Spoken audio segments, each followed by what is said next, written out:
जब मैं घर से गुस्से में बड़बड़ाते हुए निकल आया था और बस स्टैंड की तरफ आगे बढ़ने लगा। मैं मन ही मन बड़बड़ा रहा था, पता नहीं कितने पैसे छुपा के रखे हैं, लेकिन मेरे लिए एक बाइक नहीं ले सकते। अब मैं यहाँ से चला जाऊंगा और तब तक वापस नहीं आऊंगा जब तक मैं खुद के पैसों से बाइक नहीं खरीद लेता। इतना सोच ही रहा था, तभी मेरे पैर में मुझे कुछ चुभने का एहसास हुआ। नीचे देखा तो समझ आया कि जल्दबाजी में मैं पापा के जूते पहन आया हूँ। उन जूतों में कील उभरी हुई थी जो मेरे पैर में बार बार घाव किए जा रही थी, लेकिन उस समय गुस्सा अधिक था तो मैं बड़बड़ाते हुए आगे बढ़ गया। एकाएक मुझे याद आया कि मैं पापा का पर्स भी साथ ले आया हूँ। मेरे खुराफाती दिमाग में एक ख्याल आया, क्यों ना आज पापा का पर्स चेक किया जाए, जिसे आज तक उन्होंने किसी को हाथ तक नहीं लगाने दिया था।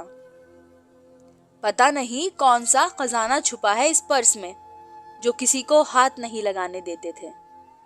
जब मैंने पापा का वह पुराना पर्स खोलकर देखा तो उसमें पैसे तो नहीं मिले, लेकिन पैसों की जगह पर एक डायरी रखी हुई थी। तब मैंने सोचा, ओह, तो यहाँ खजाना छुपा रखा है। मैं समझ रहा था कि यहाँ पापा ने लिखा होगा कि किससे कितने पैसे लेने हैं और किसको कितने पैसे दिए हैं, लेकिन मैं गलत था। जब मैंने उस छोटी सी डायरी का पहला पेज खोलकर देखा तो वहां पर जो लिखा था वह थोड़ा सीरियस कर देने वाला था। डायरी में जो लिखा था उसे पढ़ने के बाद मेरे चेहरे पर जो एक्सप्रेशन थे वे गायब हो चुके थे, क्योंकि डायरी में वैसा कुछ भी नहीं था जैसा मैं सोच रहा था। वहां पर उन पैसों का हिसाब लिखा हुआ था जो अलग अलग कामों के लिए अलग अलग लोगों से उधार लिए गए थे। उस लिस्ट में कंप्यूटर के नाम पर भी पैसे लिए गए थे। कुछ यूं लिखा था, 50,000 बेटे के कंप्यूटर के लिए। ये वही कंप्यूटर था जिसे मैं आज तक यूज कर रहा हूँ, लेकिन मुझे ये पता नहीं था उस कंप्यूटर को खरीदने के लिए पैसे कहाँ से आए थे। लेकिन आज पता चल रहा था। मुझे आज भी याद है जब मैंने पहली बार कैमरे के लिए जिद की थी, मेरे पापा ने मुझे 2 हफ्ते बाद मेरे बर्थडे पर ला कर दिया था, जिसे देखकर मैं बहुत खुश हुआ था। और मुझे खुश देखकर मुझसे कहीं ज्यादा अगर कोई खुश था तो वह थे पापा। अब मेरे चेहरे से गुस्सा एकदम गायब हो चुका था। जब मैंने आगे का पन्ना पलटा तो वहां पर कुछ विशेष लिखी हुई थी। पहली जो विश थी उसमें जो लिखा हुआ था, अच्छे जूते पहनना। ये बात मेरी कुछ समझ नहीं आई। तभी मेरा पाँव अचानक सड़क पर भरे हुए पानी पर जा पड़ा और तभी मेरे पाँव में कुछ गीलीपन होने का एहसास हुआ। जब मैंने जूता उतार कर देखा तो उसका तला टूटा हुआ था। यह देखकर मुझे डायरी में लिखी बात याद आ गई।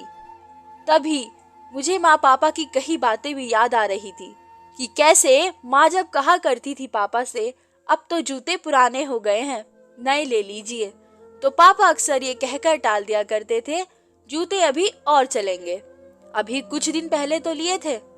मुझे आज समझ आ रहा था कि कितने दिन और चलेंगे। साथ ही साथ ये भी समझ आ रहा था कि पापा पर्स को क्यों छुपा कर रखते थे। तभी उस डायरी को पढ़ते हुए बस स्टैंड पर पड़ी बेंच पर आकर बैठ गया। अब उस डायरी का आखिरी पन्ना बचा हुआ था। उस पन्ने को जब मैंने पलट कर देखा तो वहां कल की डेट लिखी हुई थी। तारीख के नीचे लिखा हुआ था, 50,000 रुपए बाइक के लिए। बस इतना पढ़ा और दिमाग सन रह गया। अब मेरे मन में कोई शिकवा गिला नहीं बचा था। बस मेरी आंखों से आंसू चले जा रहे थे। मुझे आज तक नहीं पता तब मैं क्यों रोए जा रहा था।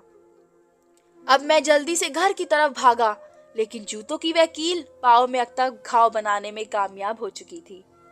मैंने जूतों को रास्ते में ही निकाल कर फेंक दिया और भागते लड़खड़ाते हुए घर जा पहुंचा, लेकिन पापा घर पर नहीं थे। मैं समझ गया वह कहाँ थे। मैं सीधा पास वाली बाइक एजेंसी की तरफ भागा।